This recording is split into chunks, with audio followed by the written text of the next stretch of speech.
Ukraine শান্তি আলোচনা ঘিরে এক প্রকার কাদা ছোড়াছুড়ি চলছে বিশ্ব রাজনীতিতে।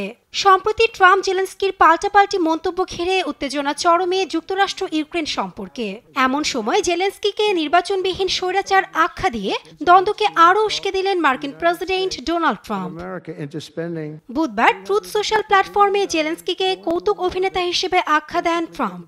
এমনকি যুক্তরাষ্ট্র $350 বিলিয়ন খরচ করে এমন যুদ্ধে জড়িয়ে পড়েছে যা কখনো জেতা সম্ভব নয় বলেও যোগ করেন ট্রাম্প। যুক্তরাষ্ট্র ও ট্রাম্পকে ছাড়া এ যুদ্ধ সমাধান করা সম্ভব নয় বলেও জানান তিনি।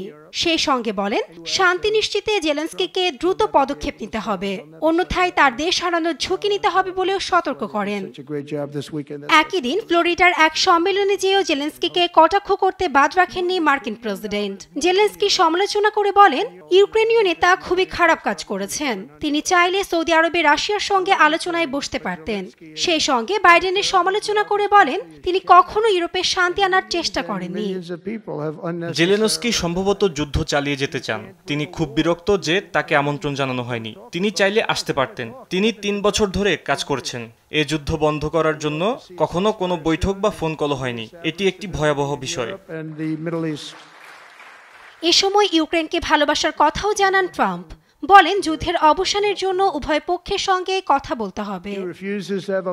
আমি ইউক্রেনকে ভালোবাসি, কিন্তু জেলেনস্কি ভয়াবহ কাজ করেছেন।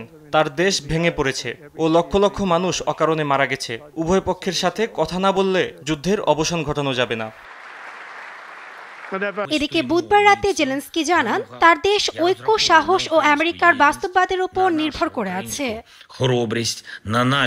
আমরা আমাদের দুই পায়ের উপর দৃঢ়ভাবে দাঁড়িয়ে আছি। আমি ইউক্রেনীয় ঐক্য, সাহসের উপর ও আমেরিকার বাস্তববাদের উপর নির্ভর করে আছি, কারণ আমেরিকার সাফল্যের ঠিক ততটাই প্রয়োজন যতটা আমাদের প্রয়োজন। তবে এক ফোন কলে ইউক্রেনের গণতান্ত্রিকভাবে নির্বাচিত নেতা হিসেবে জেলেনস্কির প্রতি সমর্থন জানিয়েছেন যুক্তরাজ্যের প্রধানমন্ত্রী কিয়ার স্টারমার। এ সম্পর্কে ডাউনিং স্ট্রিটের একজন মুখপাত্র জানান, যুদ্ধের সময় নির্বাচন স্থগিত করা পুরোপুরি যুক্তিসঙ্গত। দ্বিতীয় বিশ্বযুদ্ধের সময় যুক্তরাজ্যেও এমন পরিস্থিতি তৈরি হয়েছিল। এর আগে সৌদি আরবে যুক্তরাষ্ট্র রাশিয়া আলোচনার প্রতিক্রিয়ায় ট্রাম্পকে সমালোচনা করে বক্তব্য দেন জেলেনস্কি। বলেন, মার্কিন প্রেসিডেন্ট রাশিয়ার ভুল তথ্যের মধ্যে রয়েছেন। 2019 সালের নির্বাচনের মাধ্যমে ইউক্রেনের প্রেসিডেন্ট হয়েছিলেন জেলেনস্কি। এর মাত্র 3 বছরের মাথায় 2022 সালের 25 ফেব্রুয়ারি ইউক্রেনে পূর্ণমাত্রার সামরিক হামলা চালায় রাশিয়া। গত বছর শেষ হয় তার প্রেসিডেন্সির মেয়াদ, কিন্তু দেশটিতে সামরিক আইন চলমান থাকায় নির্বাচন আয়োজনের নিয়ম নেই। ফলে মেয়াদ শেষ হলেও দেশটির প্রেসিডেন্ট হিসেবে রয়ে গেছেন Zelensky. Nasrin Akhtar, news desk, Desh TV.